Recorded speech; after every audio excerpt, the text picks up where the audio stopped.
What's up, everyone? Welcome back to another video. I've been recovering from a cold, but I went to Twitter today and shouldn't have went to Twitter because now I'm annoyed, angry, dissatisfied, and not happy as a customer and not happy at myself because a company that I cover their software and review their products when I buy them to y'all has been dishonest, which discredits me in a way. Let's start off. I'm not flexing, but I'm going to be honest. I bought this Macbook Air with my own money. I bought my 2018 iPad Pro. Still kind of came from me, but was gifted by my father. The MacBook Air. Not MacBook Air. iPad Air. Excuse me. I bought as a first review for this channel. Spent $800. 256 gigabytes. Honestly,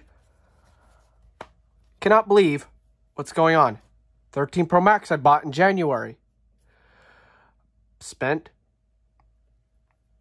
$1,100. 11 that I'm filming on.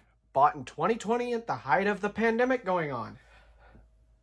Spent $900. And then with Apple Care Plus on top of it, ended out to be $1,000 because Florida taxes. This was almost $1,300 actually after taxes and fees. So we have this big boy. I just bought on July 25th, $2,500. Original selling price is $2,700. Be honest, the 14s came out Friday. A few people, like Stetson Doggett, up on Twitter, the owner of Best Phone Plans, and James Raff, I'll share both of their Twitter screenshots while I'm talking about them. James Raff says that he said that people or Apple removing the physical SIM card tray is limiting the accessibility right to iPhone users. I agree. I do also agree that forcing a industry to move towards electronic SIM cards is also nice. There are two ways Apple could have went about this. Have it to where customers could spend an extra $50 and you get your physical SIM card tray and in your millimeter wave if you really care about millimeter wave 5G. I personally don't. Now, people might be like, oh, Austin, you could issue and fix this issue by going and getting a model outside of the United States and going that way. But I didn't want to go through that hassle. Now, my iPhones I like to order straight from the Apple Store here in the United States.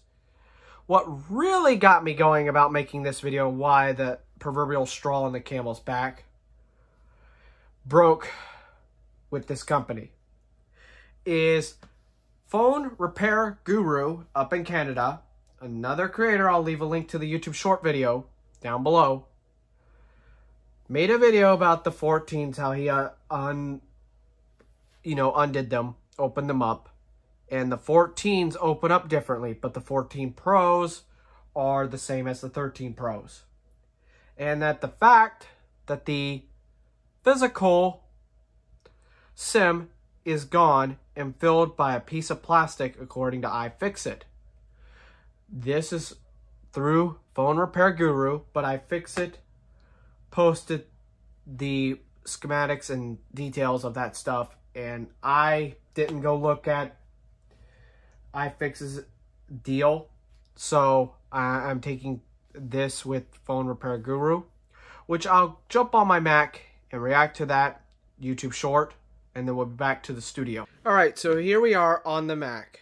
I'm going to cast the video of the Phone Repair Guru's video, as stated here, on from my 13 Pro Max. As you can see here. Here's the video. I made a repairability test. I'll link that in the comments. But I want to talk about something really weird that Apple did. So this year, the iPhone 14 opens up from both the back and the front, which is great for repairability. But the iPhone 14 Pro still has the same design more or less as last year. That isn't what I want to talk about though. So if you live in the US, you won't be able to get a SIM card with the iPhone 14. Everything is done via eSIM. But as a Canadian, I still have the SIM tray slot. I recently saw a video from iFixit where they tore down the iPhone 14 and there's still a space for the SIM tray. It's just filler.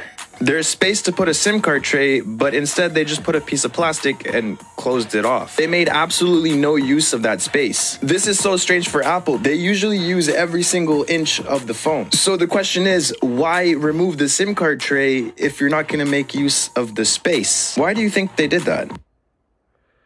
Yeah, I'm curious what all y'all think down below. Why did they do this? Why did they do this? We're going to go back to the studio setup, and I'll see y'all on that side. Alright, so I just want to clarify.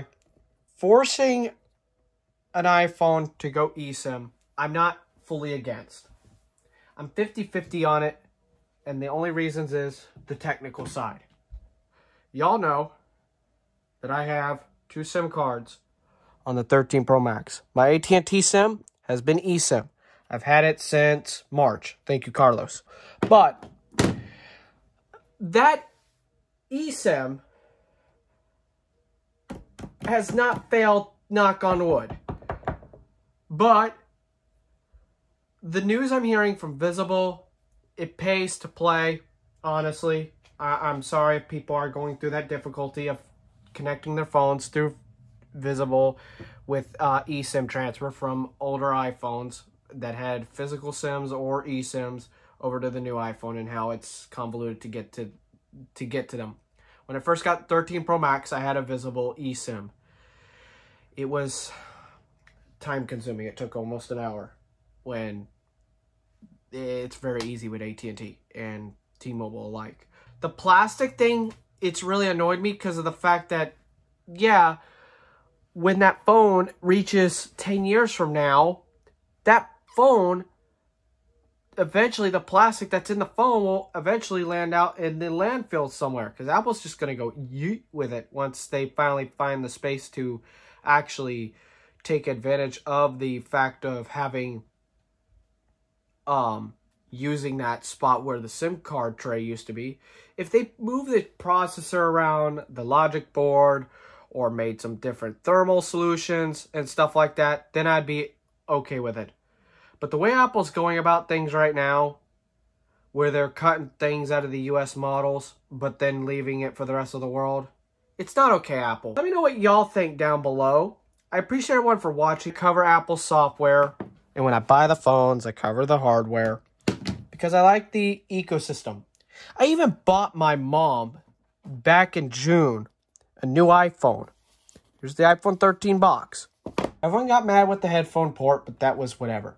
Apple made a way to combat that with something useful. This is nonsense. Thank y'all so much for watching. I'm trying to recover from a cold, and I'll see y'all later. Peace.